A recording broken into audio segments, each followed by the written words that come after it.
Halo semuanya, salam sejahtera untuk kita semua. Kembali lagi dengan kami yang akan menyampaikan video pembelajaran mengenai kekuasaan, kewenangan, tanggung jawab, dan delegasi oleh kelompok 1, yaitu dengan anggota Ahmad Rahman Hamdani Lubis, Maya Adelina Syalagan, Sri Suryaningsih, Siska Borsembiring, dan Tuahna Nasution.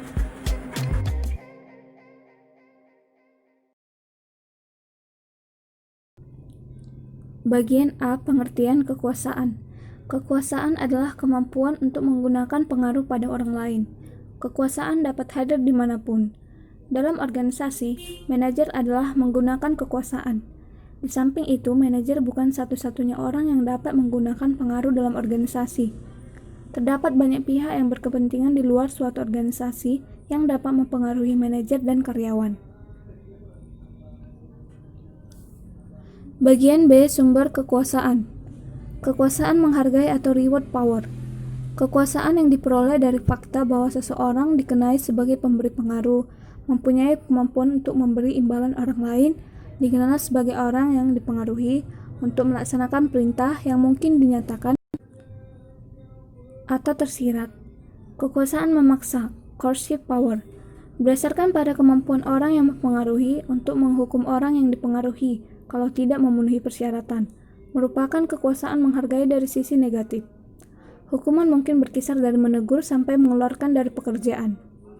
Kekuasaan sah, legitimate power, kekuasaan yang ada ketika seseorang, bawahan, atau orang yang dipengaruhi mengakui bahwa pemberi pengaruh berhak atau secara hukum boleh menggunakan pengaruh. Dalam ikatan tertentu, kekuasaan ini disebut sebagai wewenang formal. Ini juga berarti bahwa orang yang dipengaruhi mempunyai kewajiban menerima kekuasaan ini. Kekuasaan keahlian, expert power, kekuasaan berdasarkan pada keyakinan atau pengertian bahwa pengaruh mempunyai pengetahuan spesifik atau kepakaran relevan yang tidak dimiliki oleh orang yang dipengaruhi. Kekuasaan rujukan, referent power, kekuasaan berdasarkan pada keinginan orang yang dipengaruhi untuk menjadi seperti atau menyamakan dirinya dengan orang yang mempengaruhi. C. Kunci kesuksesan kekuasaan. 1. Peka terhadap sumber kekuasaan mereka. Mereka menjaga tindakan tetapi konsisten dengan harapan. Misalnya mereka tidak mencoba menerapkan kekuasaan keahlian dari suatu bidang dalam bidang lain. 2. Mengakui perbedaan biaya, resiko, dan manfaat dari 5 kekuasaan dasar. Mereka menggunakan dasar kekuasaan manapun yang sesuai dengan situasi atau orang tertentu. 3. Menghargai perbedaan bahwa setiap dasar kekuasaan mempunyai keunggulan. Mereka mencoba mengembangkan keterampilan dan kredibilitas mereka sehingga mereka dapat menggunakan metode apapun yang paling baik. 4. Mempunyai sasaran karir yang membuat mereka mengembang dan menggunakan kekuasaan. Mereka mencari pekerjaan yang akan membina keterampilan mereka, membuat orang merasa tergantung padanya. 5. Bertindak secara dewasa dan mengembangkan kendali diri. Mereka menghindari menonjolkan kekuasaan secara impulsif dengan angkuh, dan mereka mencoba untuk tidak bersifat kasar tanpa perlu pada orang lain di sekitarnya. 6. Memahami kekuasaan perlu untuk melaksanakan pekerjaan. Mereka merasa senang menggunakan kekuasaan. Bagian D. Pengertian wewenang. Wewenang adalah suatu bentuk kekuasaan. Seringkali dipergunakan secara lebih luas untuk merujuk kemampuan manusia menggunakan kekuasaan sebagai hasil dari ciri-ciri seperti pengetahuan atau gelar seperti hakim. Terutama, wewenang formal adalah kekuasaan sah. Wewenang formal adalah tipe kekuasaan yang kita hubungkan dengan struktur organisasi dan manajemen. Kekuasaan itu berdasarkan pengakuan keabsahan usaha manajer untuk menggunakan pengaruh. Bagian E. Dasar wewenang. Pandangan klasik. Pandangan klasik wewenang menunjukkan bahwa wewenang berasal dari tingkat yang amat tinggi dan kemudian secara hukum diteruskan ke bawah melalui tingkat demi tingkat. Pandangan penerimaan. Pandangan penerimaan wewenang mengatakan dasar wewenang terletak dalam diri orang yang dipengaruhi, bukannya orang yang mempengaruhi. Pandangan ini dimulai dengan pengamatan bahwa tidak semua hukum atau perintah sah dipatuhi dalam semua keadaan. Kuncinya adalah penerima memutuskan apakah akan menerima atau tidak. Bagian F, jenis-jenis wewenang. Wewenang lini, line authority. Wewenang lini adalah wewenang manajer yang bertanggung jawab langsung di seluruh rantai komando organisasi untuk mencapai sasaran organisasi. Wewenang staff atau staff authority. Wewenang staff adalah kelompok individu yang menyediakan sarana dan jasa kepada manajer lini.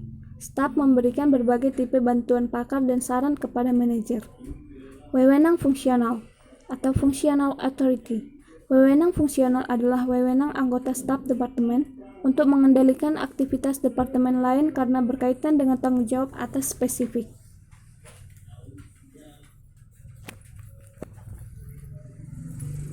Bagian G, pengertian pendelegasian wewenang. Pendelegasian wewenang atau delegation of authority merupakan proses pembagian kerja, pengelompokan tugas seorang manajer sedemikian rupa sehingga akhirnya manajer hanya mengerjakan bagian pekerjaan yang tidak dapat diserahkan kepada para bawahannya, berhubung posisinya dalam organisasi. Dengan pendelegasian ini, maka bawahan akan mempunyai wewenang untuk melaksanakan tugas-tugasnya. Wewenang merupakan alat kunci untuk bertindak, sedangkan delegasi wewenang merupakan kunci dinamika organisasi. Bagian H, asas pendelegasian wewenang.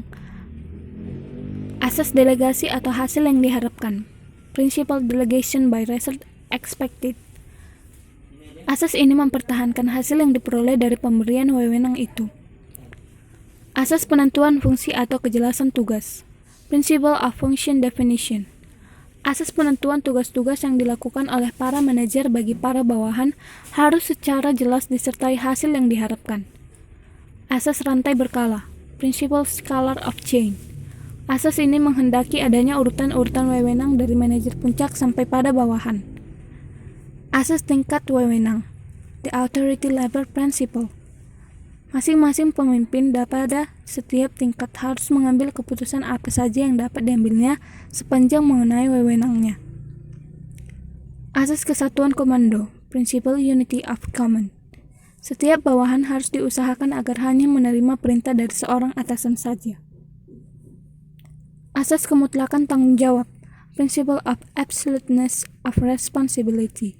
Setiap pemimpin yang menerima wewenang mutlak bertanggung jawab kepada atasan mengenai wewenang yang dilaksanakannya. Asas keseimbangan antara wewenang dan tanggung jawab, parity of authority and responsibility. Pemimpin yang memberikan wewenang berdasarkan asas ini tidak boleh menuntut tanggung jawab lebih dari wewenang yang diberikan kepada bawahan atau tidak boleh menuntut tanggung jawab lebih dari hasil yang diharapkan. Asas pembagian kerja, division of work. Untuk berfungsinya organisasi, hendaknya dilakukan distribusi pekerjaan, karena tanpa adanya pembagian kerja, manajemen tidak berarti apa-apa dan semua tugas akan langsung dilakukan oleh pemimpin. Bagian I, tugas delegasi yang efektif. 1. Putuskan tugas mana yang dapat didelegasikan. 2. Putuskan siapa yang akan mendapat penugasan. 3. Siapkan sumber daya yang memadai untuk melaksanakan tugas yang didelegasikan. 4. Delegasikan tugas tadi. 5. Bersiap untuk melakukan campur tangan bila perlu. 6. Tetapkan sistem umpan balik. Bagian J, hambatan pendelegasian yang efektif. Penyebab keengganan untuk mendelegasikan wewenang adalah 1. Perasaan tidak aman. Manajer enggan mengambil resiko untuk melimpahkan tugas atau mungkin takut kehilangan kekuasaan bila bawahannya terlalu baik melaksanakan tugas. Kedua, ketidakmampuan manajer. Sebagian manajer bisa sangat tak teratur dalam membuat perencanaan ke depan. Ketiga, ketidakperencanaan kepada bawahan. Keempat, manajer merasa bahwa bawahan lebih senang tidak mempunyai hak pembuatan keputusan yang luas. Penyebab keengganan untuk menerima pendelegasian wewenang adalah 1. Perasaan tidak aman bagi bawahan untuk menghindari tanggung jawab dan risiko. 2. Bawahan takut dikritik atau dihukum karena membuat kesalahan. Ketiga, bawahan tidak mendapat cukup rangsangan untuk beban tanggung jawab tambahan. 4. Bawahan kurang percaya diri dan merasa tertekan bila dilimpahi wewenang pembuatan keputusan yang lebih besar. Baiklah, sekian dari hasil video pembelajaran yang dapat kami sampaikan. Terima kasih untuk teman-teman yang sudah menonton video ini, dan kami mohon maaf apabila ada perkataan kami yang salah. Terima kasih dan salam sejahtera untuk kita semua.